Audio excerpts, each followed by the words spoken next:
జగిత్యాల జిల్లా నుంచి ఇవాళ ప్రధాన వార్తలు ఒకసారి పరిశీలిస్తే జగిత్యాల నియోజకవర్గ వ్యాప్తంగా ఇవాళ 2 మండలాల్లో రైతులు రోడ్డెక్కారు. ఇటు బీర్పూర్ అలాగే సారంగపూర్ మండలాలకు చెందినటువంటి రైతులు రోడ్డెక్కి తమ నిరసన వ్యక్తం చేశారు.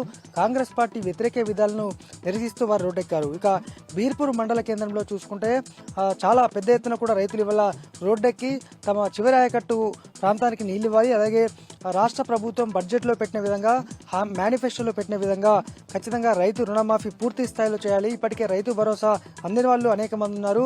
దళిత బంధు పథకం ఊసేలేదు. అలాగే మరణించిన రైతుకు రైతు బీమా ద్వారా గతంలో 5 నుంచి వారం రోజుల్లో 5 లక్షల రూపాయలు అందివి, ఒక్క రూపాయి కూడా అందలేదంటూ ఇవాళ నిరసన దాదాపు 2 గంటల పాటు అక్కడే రోడ్డుపై బైఠాయించి నిరసన వ్యక్తం చేశారు. ఈ క్రమంలో కలెక్ట్ చేసుకున్న పోలీసులు వారిని పంపించి ప్రభుత్వానికి నివేదిక ఇస్తామని చెప్పడంతో వాళ్ళు ధర్నా విరమించారు. మరొక వార్త, ఇటు సారంగపూర్ మండల కేంద్రంలో కూడా రైతన్నలు రోడ్డెక్కారు. చివరి ఆయకట్టు ప్రాంతమైనటువంటి ఈ ప్రాంతంలో కూడా ఇప్పటికే పంటలు ఎండిపోయాయి. మొక్కజొన్న చేళ్లు కూడా కొన్ని ప్రాంతాల్లో ఎండిపోయి వాళ్ళంతా కూడా పంటలను వదిలేశారు. వేలాది రూపాయల పెట్టుబడి, యూరియా ఖర్చులు భరించి వేల రూపాయలు నష్టపోయినప్పటికీ తమకు రూపాయి పరిహారం రాకపోగా తమ కనీసం రావాల్సిన రైతు బంధు, రైతు బీమా, రైతు భరోసా అలాగే రుణమాఫీ కాలేదంటూ వారంతా ఆగ్రహం వ్యక్తం చేస్తూ మండలాఫీస్ వద్ద బైఠాయించి అనంతరం ఎంపీడీఓకు వినతి పత్రం సమర్పించారు.